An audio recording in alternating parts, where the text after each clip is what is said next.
Full Circle Podcast. Compelling interviews and incredible tales from Colorado's western slope, from the mountains to the desert. Christy Reese and her team hear from the movers, shakers, and characters of the Grand Valley and the surrounding mountain towns that make the western slope the place we all love. You'll learn, you'll laugh, you'll love with the Full Circle. Hello, everyone. We are back with the Full Circle Podcast, and I'm really honored today to announce our guest, the Director of the Downtown Development Authority, Brandon Stam. Thanks for having me. Welcome, really excited Brandon. to be here. Yeah, I'm really glad to have you here too.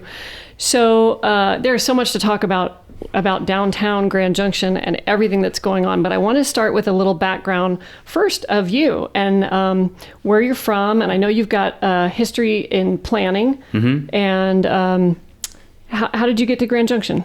Yeah, so I'm originally from New Mexico. I was born up in the Four Corners area. Grew up in Albuquerque. Went to college there.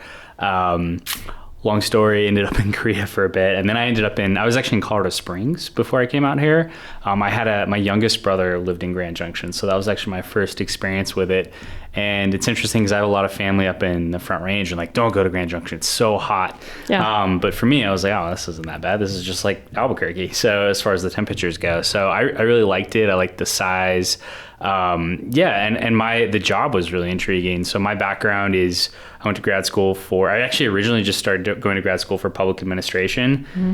And because I was working in the public sector and that seemed like the logical course. And then I actually took some planning courses and I was like, wow, this is really fascinating because I grew up in the suburbs. So I feel like if you grew up in an urban place, you probably wouldn't be that interested by any of this sort of stuff. But the whole walkability and all this sort of stuff was really fascinating to me. So and not something that you had really considered growing up in the suburbs. Exactly. Everything's just you have your residential here, your commercial here. It's all, designed to be driven to. So so I thought that was really cool. And then I worked at a business incubator for a while in Albuquerque, and then I was doing economic development. I actually I was a city planner for a bit, and I just couldn't do it.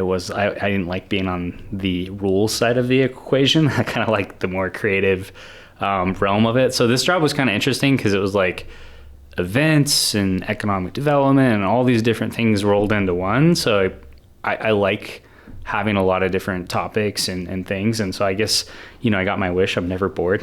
Uh-huh. So you applied for the job at the DDA that was being advertised, mm-hmm. and that brought you to Grand Junction. That is, yeah. Awesome. And what year was that? Oh my gosh. It'll be 4 years in October, which is crazy. Yeah. And so let's talk about a little bit about the DDA and how it formed. Mm-hmm. And how does it dovetail into I believe it was called the Foresight Project, mm-hmm. which was the group that really developed the downtown and the planters and the winding street and all of that. And how does that fit together?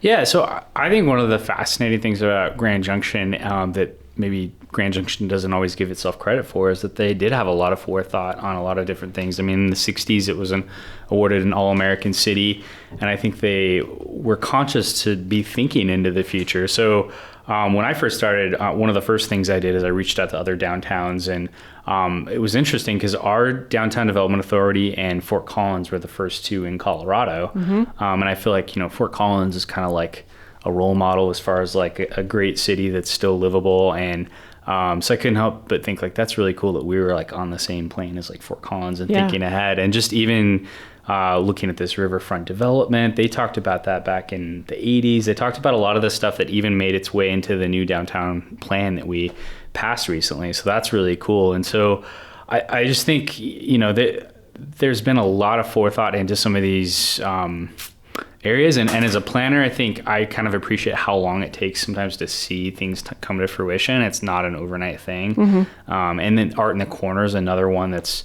was one of the first sculpture programs on a main street in the country. So I just think some of that stuff's really interesting that we don't necessarily always do the greatest job of touting ourselves for being innovators, because we are. Yeah, it's true. It's true. And so did you say 1981 was the year that the DDA was formed? Mm-hmm. Was it a trend across the country with other small towns or even bigger cities to have this kind of organization? So I think with other cities, urban renewals had been a more common tool.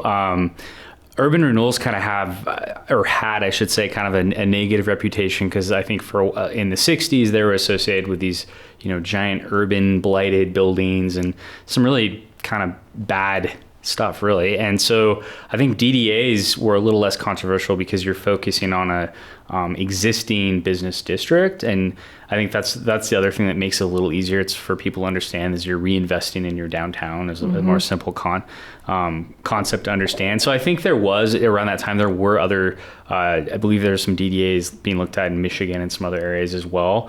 But we were still, I mean, fairly early in the grand scheme of things. Now there's definitely a lot more. I think in the 90s and 2000s they've proliferated all across Colorado.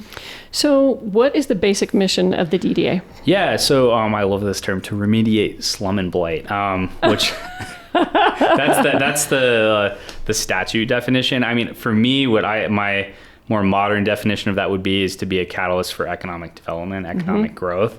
And I think the cool thing, I mean, the way I kind of think of the DDA, and we also have the Business Improvement District too, is they're just tools, extra tools that a city has in their toolbox that not every place has. Like, we have this extra tool to be able to develop things that not everyone has. And I think the cool thing is historically, the DDA was really more focused on like public improvements, like, the Main Street uplift, or what you would term like a public project. Whereas I think the more public-private partnerships have come into the fold a lot more, and even in Grand Junction. And so like Las Colonias and Dos Rios and some of the, and Aaron Young's building, those are all examples of where we participated in more of a public-private partnership sort of setup. So I think that's what's really fascinating about it, is you just have a lot of avenues for helping, whether it's fill a project gap or create an amenity that draws people downtown. There's a lot of latitude within that.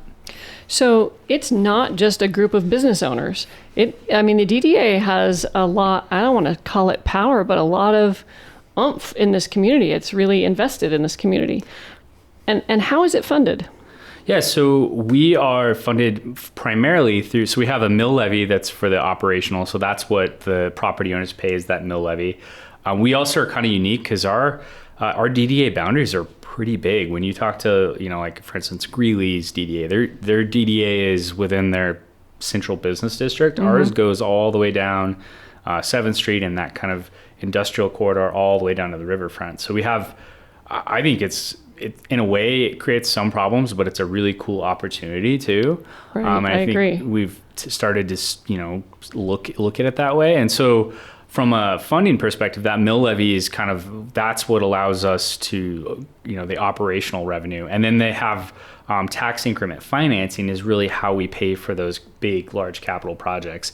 And because we're one of the older DDAs in Colorado, we're on like the second life cycle of our TIF. So essentially what that means is the first 30 years of our existence, those taxing entities had 100% share back of that TIF revenue. And now the second cycle, it's 50%. And then, so technically our TIF would expire, I believe it's 13, 14 years like that. So I don't know what happens then if the state would reauthorize that at a lower percentage. So that's all the more reason to really kind of create this development. I think a little bit of a sense of urgency too before this tool potentially goes away. So what's the northern boundary of the district? So the northern boundary is, for the most part, I would say they're Grand. We have a few properties most of the properties are on the south side of Grand. We do have a few properties on the north side of Grand. Okay. But generally, like where it becomes more residential is where the boundary typically kind of ends. So then every property in that district is going to pay through their taxes. Correct. But if you're a business owner but not a property owner in the district, you can also become a member of the downtown group. So we have essentially, we're actually like 3 districts now. It's kind of crazy. We have the DDA, which is that mill levy that you referenced. And so the property owner, it's a 5 mil, so that's set in stone. It doesn't go up. That's the state's the one that decides that in the statutes.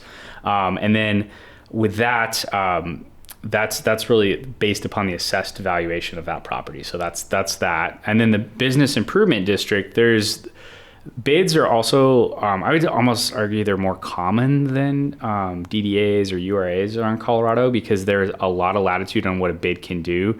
Some bids focus on like maintenance stuff, like the Horizon bid's a good example. They do more like public improvement projects for their bid, whereas our bid is events and marketing. And our bid has an interesting history because it was a merchants association until like, I think around 2006. And then what they found was like they didn't have consistent revenue or volunteers or anything to do the events and the marketing. So that's when they formed a bid. We're kind of unique because typically in some bigger places, a bid would have a separate board. We actually share the same board. Oh, I did not know that. Yeah, so it's kind of an interesting dynamic in that. We reorganized a couple years back to kind of be under the same roof too, because for a while there was 2 directors. There's all sorts of kind of weird, strange things happening, and we're a small organization. So just kind of being under a downtown partnership model. And a little bit more connectivity between all the groups. Yeah, and because it really is all correlated in a lot of ways. I mean, a lot of the public improvement projects that DDA is working on will help the bid to be able to promote events or run events better and do better promotion. So the bid is a special assessment that the property owners pay. That's how ours is.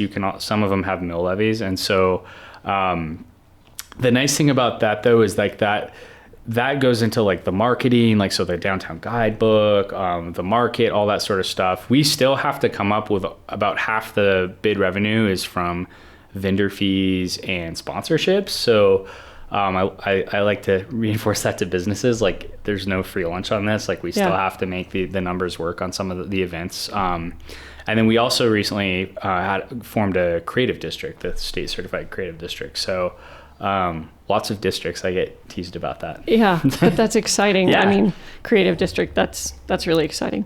Well, I want to talk a little bit about the long range goal for the DDA. Like I said at the beginning, there's so many things that we could talk about. Obviously, downtown is the core of our community, and Fruita and Palisade have their own cores, but Grand Junction is kind of the heart of the whole valley, I think, and we've done such a good job with our downtown area, and I know that connectivity in so many ways is important to the DDA, whether that means to CMU or to the riverfront, but I also want to hear how we connect with those other communities, and what's the long-range vision for the DDA, and then I want to talk about the kind of the current state of affairs and how COVID has affected how we're going forward. Okay. Absolutely. So what do you see as the long-range vision, and what are the things that you're trying to put in place for the future? Yeah, so one of probably my favorite project since I've been here is we updated our 1981 downtown plan. It was funny because I was like, wow, that's a huge glaring issue when I first started. 1981. Yeah, some stuff has changed. So I sometimes joke that I think they got sick of hearing me talk about updating the plan, so they let me do it. But we worked with this. Well, good job, Brandon. Yeah, thanks. We worked with this really cool group out of Glenwood Springs called Community Builders.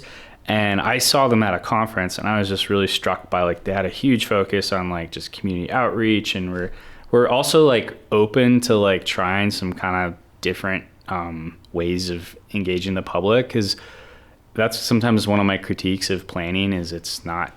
There's so many cool tools, and like we still sometimes rely upon these like really antiquated forms of getting public information, and planning gets stuck in a rut the way they've always done things. And I feel like you end up hearing from it's like an echo chamber. You're hearing from the same people so you're just missing, you're missing people, and you're not, I also feel like it leads itself to like more negativity in that process, and we didn't really experience that, which was interesting because everybody's like, I don't know, do you really want to go and ask all the businesses and all the people what they think? It's like, yeah. And so yes.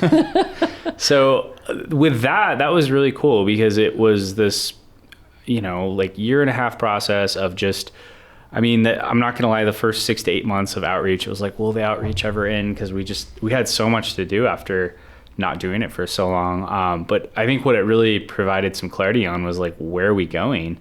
Because that was one of the things I always felt like I didn't have a good understanding. And when I got asked early on, if I had board members or others, like, what's our plan for the future? And it was like, I don't know. So, and I don't think I as one person can dictate that. So, right.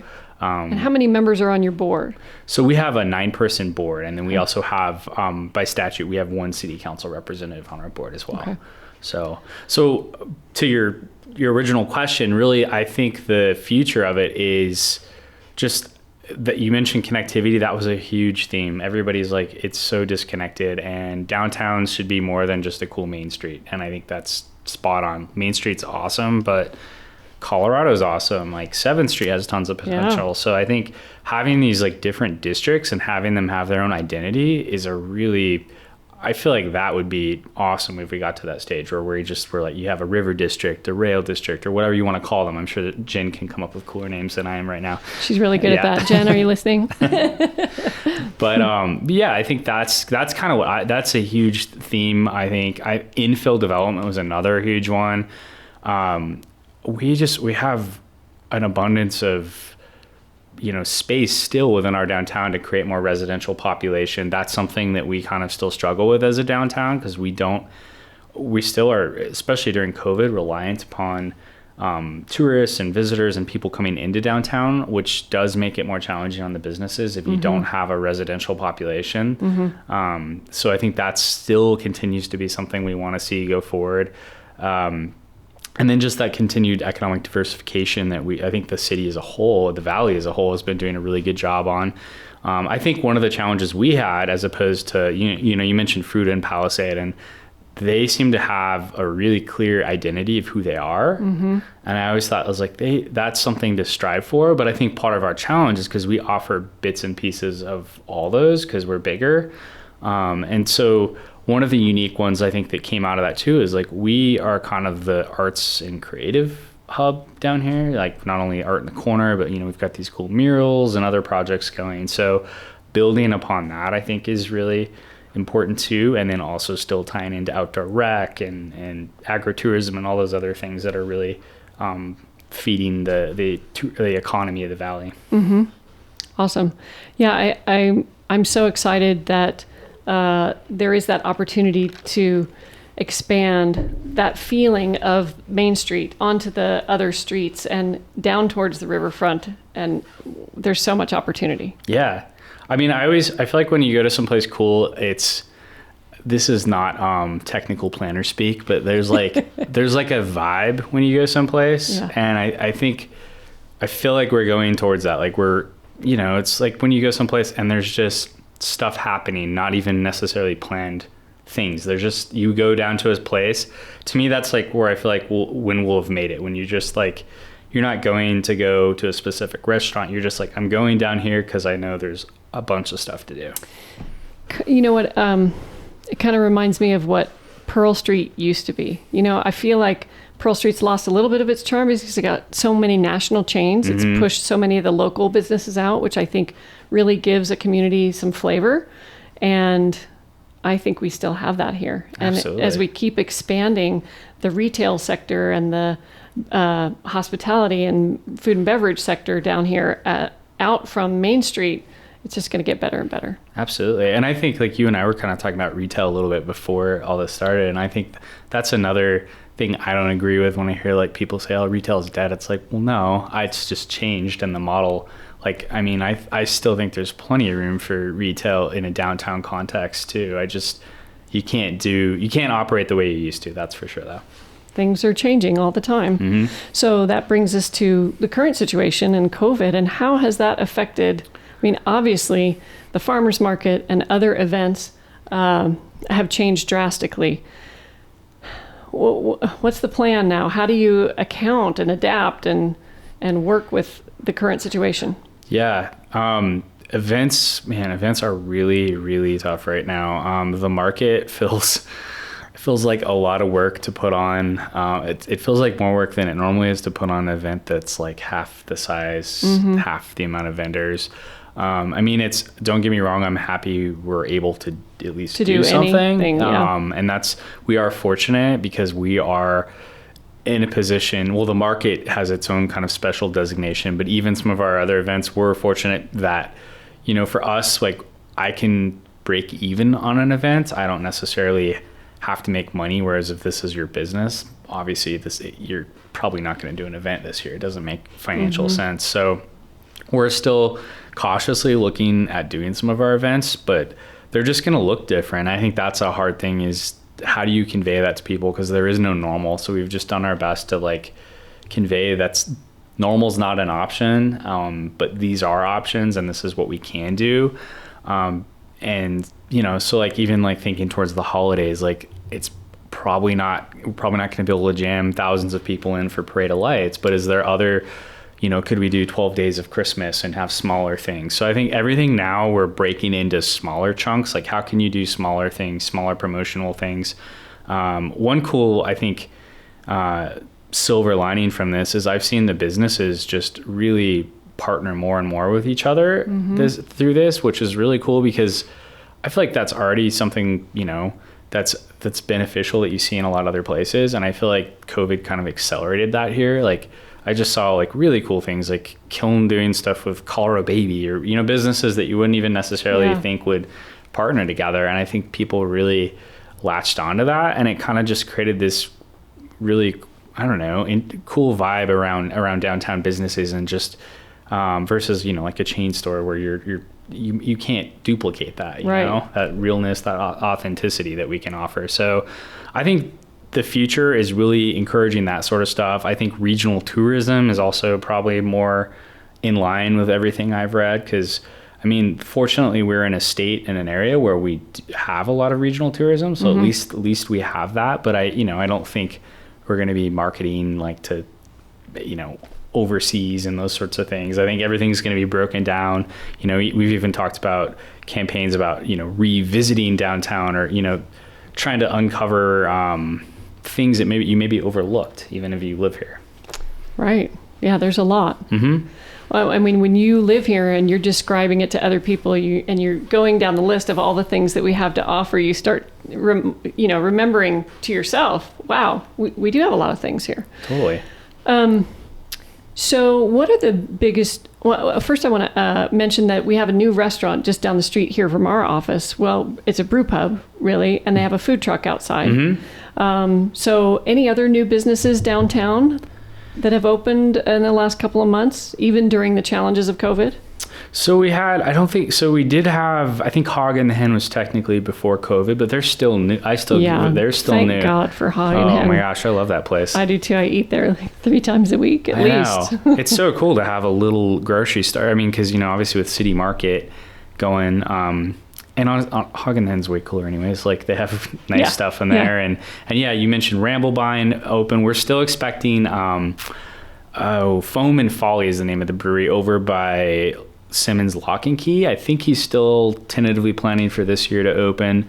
I believe there's still I forget the name off the top of my head, but the bar over on 7th Street where the old cabaret is, I think he's still slated to open this year too. Great. We of course have Aaron Young's 4-story office building over with Cart. So we're really excited about that. So yeah, we're still, I haven't actually seen interest wane. If anything, I've seen interest increase in Grand Junction. I think we have too, from the real estate perspective. Have we lost any businesses downtown? Not that I would say to COVID. No, we really haven't. Not to say it hasn't been challenging. Of course, especially like, restaurants, the capacity thing that's absolutely a challenge, but no, fortunately we have not yet. I think the challenging time is going to be how you get through that slow period, because usually, a lot of these businesses are using the busy times to supplement for when it's slow, and I think that's where we might see some challenges this year. And hopefully the drop off isn't huge, because that's always a challenge, is when after the holidays you have a bit of a slow time. Well, I like what you said about the businesses getting together and forming some partnerships, and hopefully that will continue to bolster those through the challenging times. What do you see as the biggest challenges facing us ahead, not just with COVID, but I hate to even bring this up, but I'm going to, because parking is a concern for a lot of people coming downtown, whether they work here or they play here, and the parking garage is not full for people. For people that are coming down to shop. There's plenty of spaces, but for people that work down here, you can't get a full-time space in there. So what is the DDA doing on the parking side to just make sure that downtown remains vibrant in that way? Absolutely. Yeah, no, and parking, it made me feel better when I talked to my my peers in other downtowns and like, oh yeah, parking. And we always talk about parking now. But yeah, it's definitely a valid question. I think our challenge, if the city and downtown partnered on a parking study, I believe 3-4 years ago, maybe even a little bit longer than that. I think one of the interesting takeaways from that is that there's definitely room for improvement in parking management, how we manage our existing spaces.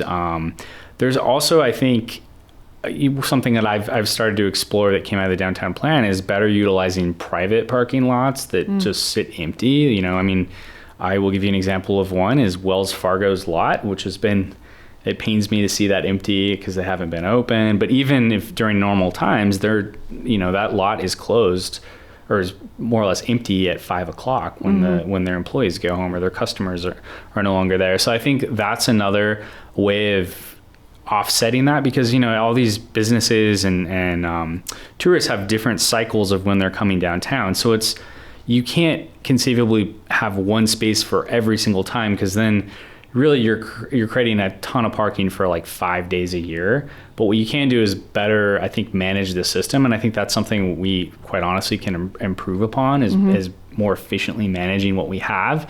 And then hopefully people look at me like I'm crazy when I say this, but hopefully when we have an actual parking problem, which I say that as a good thing because that means people want to go downtown. Yeah. Then I think it does make sense to look at another parking garage and downtown and doing that. It's kind of a chicken and egg sort of thing, because you don't want it to feel empty. You almost want a sense of like it to be, yeah. So that it's hard though, because as a business, I'm sure it feels a little different than.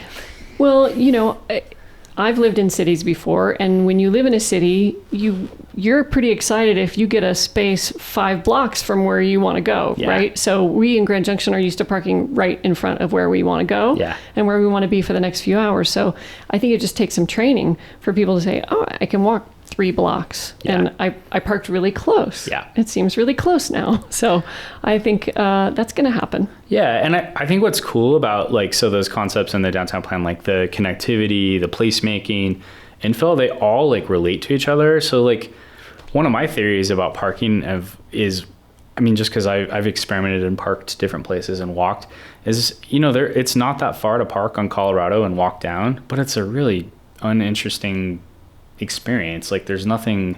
There's a lot of parking spaces on Colorado. Yeah. So I think as we have more development and as that expands beyond just Main Street, I think that becomes an easier sell to people because you have artwork or other businesses or other things. And so I think that also just, in my opinion, correlates to people's willingness to walk a distance. It feels a lot longer than it is if there's just vacant buildings and empty dirt lots. Mm-hmm. Mm-hmm. Any other major challenges that you see? Yeah, I think, I think that the challenge of the creating outdoor space, especially with COVID, is going to be a challenge. I think we're going to have to balance creating outdoor space with things like parking and other things, because I don't think that 50% requirement for the restaurants is going away anytime soon, unfortunately. And so I think,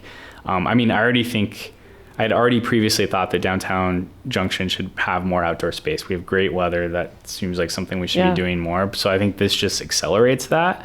So, but I guess the silver lining of that is people and government entities are a lot more willing to let people experiment with different things now, which is kind of cool. Absolutely. I think so. Yeah.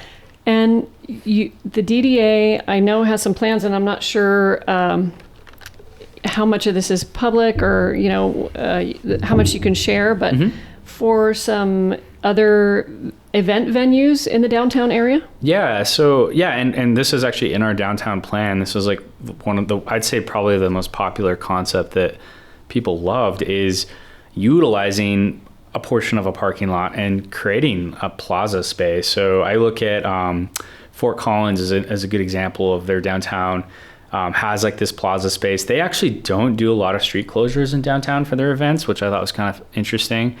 I still think, it's always this balance. We certainly don't necessarily want to add more street closures to downtown. It's one of those things, the restaurants, it helps them. It tends to not help the retail as much. And so we just try and balance that.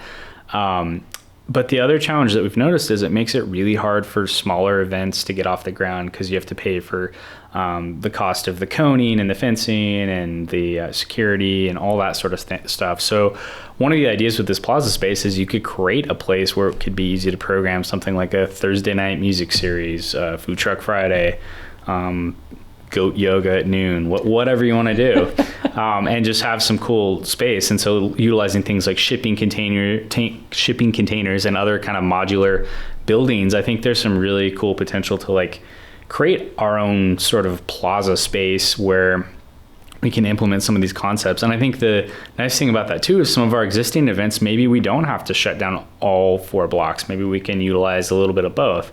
It just adds some flexibility in how we can program things. We've even talked about we have the ambassador program we rolled out this year, granted on a reduced schedule, but we thought how cool it'd be to have like a downtown like visitor center where you go and our office is kind of out of the way right now. So you could certainly, I think, just create some more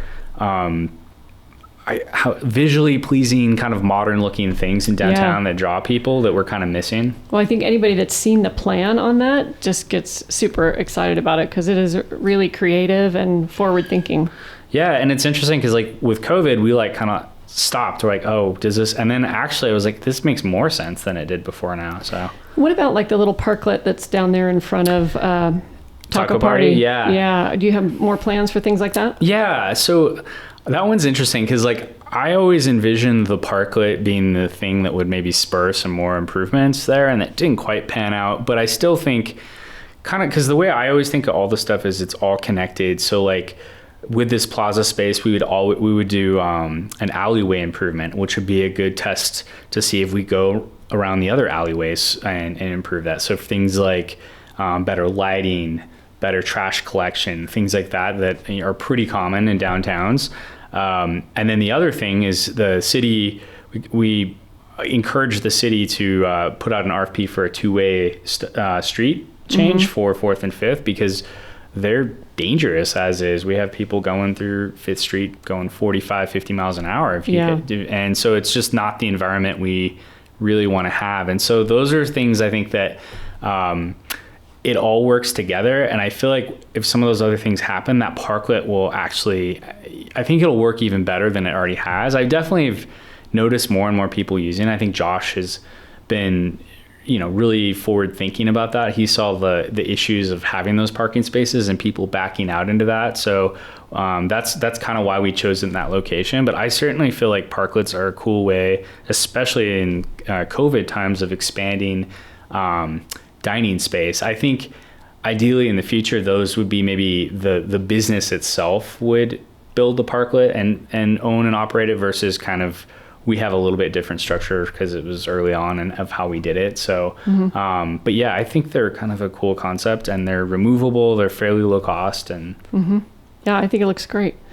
Let's talk a little bit about art because I don't know if our listeners have noticed the murals that have been being painted in downtown, and they are gorgeous. And I was sorry to hear you say that one of them was, how did you call it? It was marked? It was, yeah, we had somebody, it looks like somebody was on a tagging spree. It was tagged. Yeah, that is a bummer.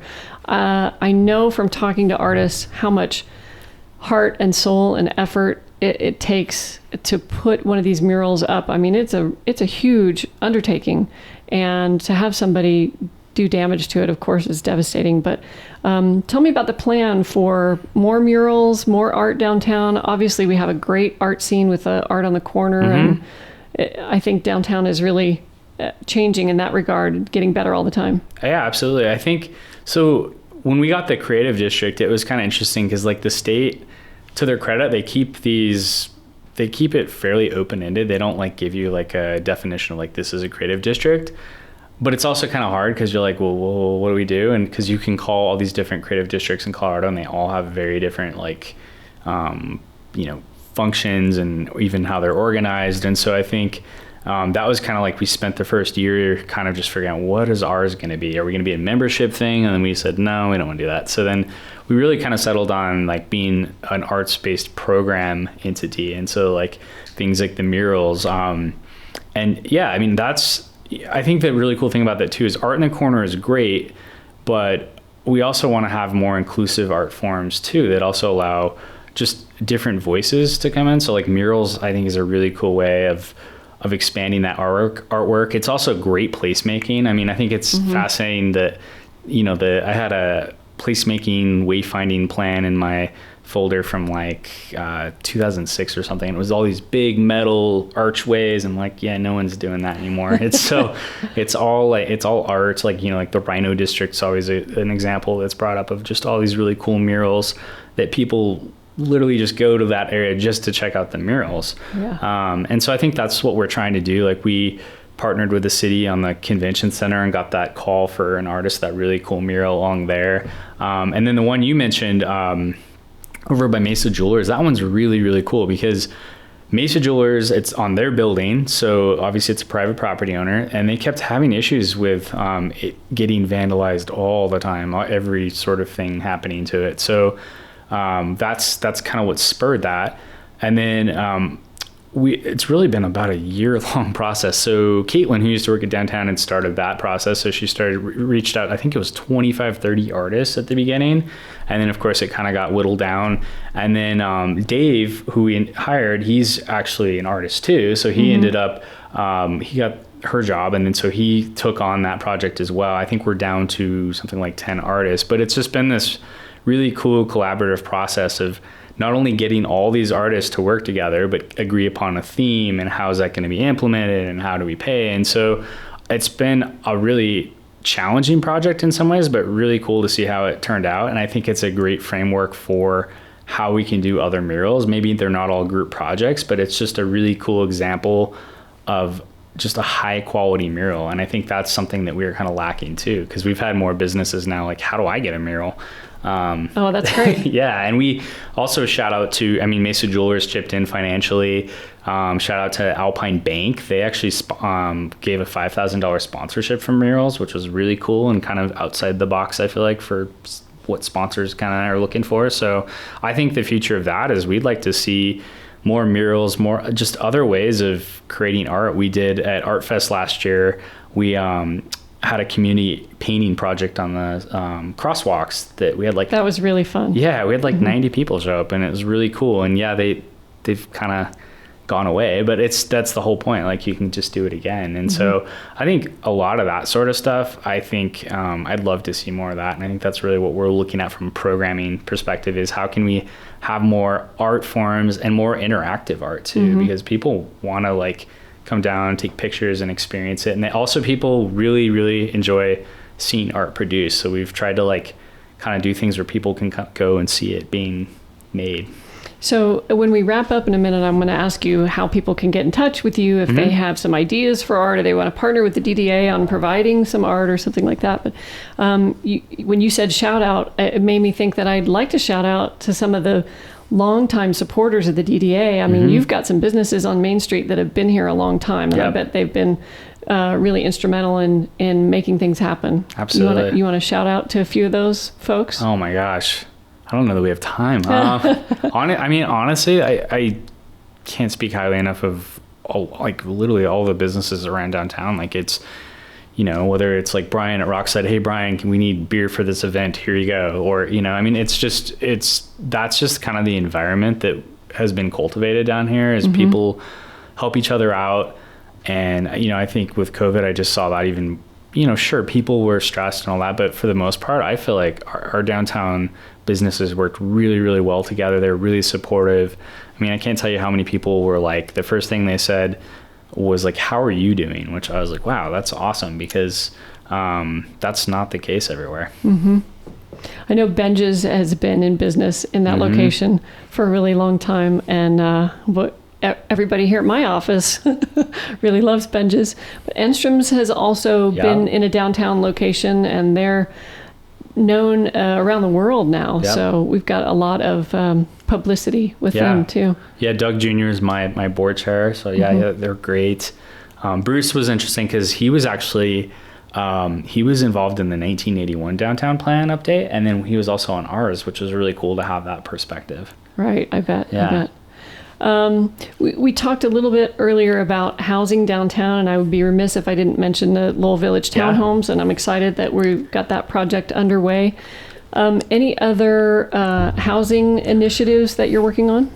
Yeah, so we there's some other potentials, I would say, at this point. They're probably not like set in stone sort of thing, but there's definitely some interest in housing in the 7th Street corridor. Maybe potentially at the Whitehall site we own. So there's still some in the mix. I would say no concrete ones at this point, but I think I'm optimistic that we're going to see some more housing. And I agree. I think the townhomes at Lowell Village look great. So I'm really excited to see those go up. Yeah, thank you. Anything else you'd like to share, Brandon, about your job? And about my job. Man, I could go on and on so many different ways. I'm not used to having someone listen to me for this long. I guess I would just reiterate, I think one of the coolest things about my job, probably the most gratifying, but also challenging and frustrating at times, is just that it is kind of like, because people are like, well, why don't you guys do that? And it's like, well, we're not like this, we're a collaborative entity, and we're trying to always get feedback and change and shift with need be. But so I think that's what's really interesting about this is just like, we're seeing this all in like real time, really fast with COVID, is everybody's having to like just shift and go a different direction. So I think that's what's been really challenging, but also really kind of cool in my world, is like, that's not stuff that you usually see happen that quickly. And you all have some flexibility, and you're able to pivot pretty quickly and make changes and adapt. Yeah, absolutely. So, and I think as a whole, I'm still very bullish on our downtown, because I think we have a lot of really cool attributes, and unique attributes that aren't everywhere, that have come to, you mentioned the locally owned businesses. We have not everybody, I was talking with Durango earlier. I love downtown Durango, but we actually have like a much more pedestrian friendly Main Street. So we have some things that, like, I think sometimes it's just this whole process has kind of made me reflect on the things that we have versus what we don't have, which has been kind of a cool thing that I don't think I did before, because I was too busy just trying to do the next thing. Wow. Yeah. So if people want to donate, get in touch with you about art, get in touch with you about any ideas that they have or want to collaborate, how do they get in touch with you, Brandon? Yeah, so you can reach out to me directly. My email is brandon@downtowngjj.org. You can visit our website. We have, I have 3 staff. We have our office admin, Vonda. If you have gift card questions, that sort of thing, she can get you sorted out. And then Raquel is our event coordinator, and then Dave is our community engagement manager. So he's been helping a lot with the creative district. So any one of us, feel free to reach out. We love to get feedback, and maybe you have any crazy ideas, because there are no crazy ideas now. Right. And if I wanted to emphasize the gift cards, because if people don't know about that, you can buy a downtown gift card and people can use it at any of the downtown businesses, which is fantastic. Yeah. And I guess I should add on to that. We actually, we did a promotion this spring that was really successful. If people spent $25 downtown, they had to upload their receipt, and we'd mail them a $10 gift card. We actually still have that promotion going. The limit now is 50, but that's still going. It's pretty much going until we run out of funding for that. So please take advantage of it. It's a great opportunity to get extra $10 and go support a local business. Absolutely. Please support our downtown businesses, support downtown Grand Junction. And Brandon, we thank you for all the work you do to make Grand Junction a better place to live. Great. So, thank you for having me. Thank you. We'll talk to you next time on the Full Circle Podcast. Have a great day. This is Christy Reese checking out. Thanks for listening.